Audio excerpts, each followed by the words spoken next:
Why do we fail? When you question yourself on why as a human being we fail constantly in our tasks, duties and goals, pockmarked with only inconsistent short-term successes, we must understand it is not about external forces that stop our possibilities. It is about ourselves. Think about what goes through your mind when you wake up. Are they positive or more about worries and tasks? Worse still, it's about no time. It is not good to begin like this, disconnected and stressed. We must understand this. If our mind, body, spirit and energy are not focused daily to achieve our goals that we set for ourselves, how do we expect anything to turn out the way we want? If our minds constantly change its fortitude and balance, how do we walk in a straight line? How do we perceive that people will accept our directions if they themselves cannot perceive who we really are? How does anything in life take us seriously if the four parts of us show different directions? As human beings, our main failure is that we overthink, overreact, and generally do things over the top. Everything for us is always about reaction. Everything for us is always about how do we get things done faster. It just stops us from pausing and understanding.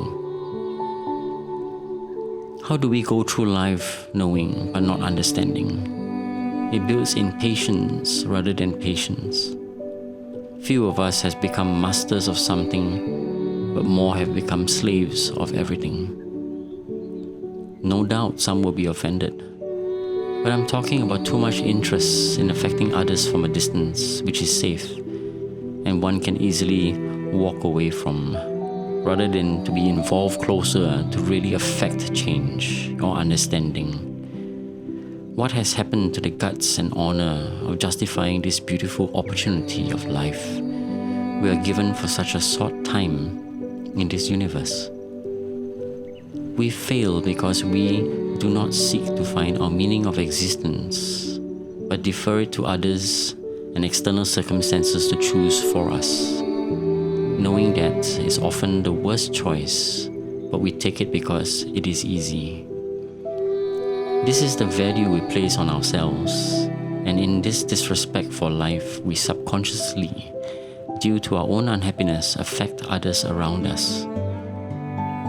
In many followers, we make the wrong a normality, thus an accepted thing. We fail because we don't break this change or self-bondage in fear of being outcast and rejected, or worse, ridiculed. You must understand this. We are surrounded by everyone who are ridiculously already when they stand on top of the mountains of the internet, workplace, society, and more, proclaiming their self-manifested control to be the best, most knowledgeable and non-fake entity who can affect so many but truly will never affect realistically. Life will judge us all in the end. Live a good life as a good soul. Trolls will only have to face themselves at the last breath, and what they will see in their memories will be enough. They exist to remind us of things we seek never to be. Think of them as warning signs on a highway, big and trying to be noticed, but never showing direction, but gone after you drive by. But still necessary to remind us, trolls are useful. If you want direction in life, start from within you. It is free to change your mind. Remember, a choice made fast can affect a suffering in the long term than a choice made with thought and process. Seek to see what happens when a move is made, rather than move and see what happens. Be still, do not react. Be calm to process and decide. Be yourself, and things meant for you will come. When you inquire, who am I? If you are honest, you notice that it takes you right back to silence instantly. The brain doesn't have an answer. So all of a sudden there is silence. Remember this silence. Do this when you wake up. Sit for a short time and review the coming day.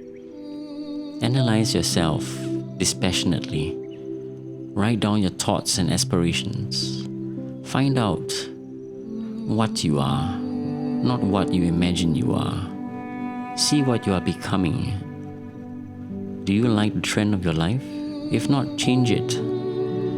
By self-analysis and constant watching of all your actions, thoughts, and moods, you gradually learn your true nature and how to express it flawlessly.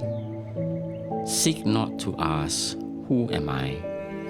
but seek to state, "Who I am." The three most powerful words, what you put after them shapes your reality.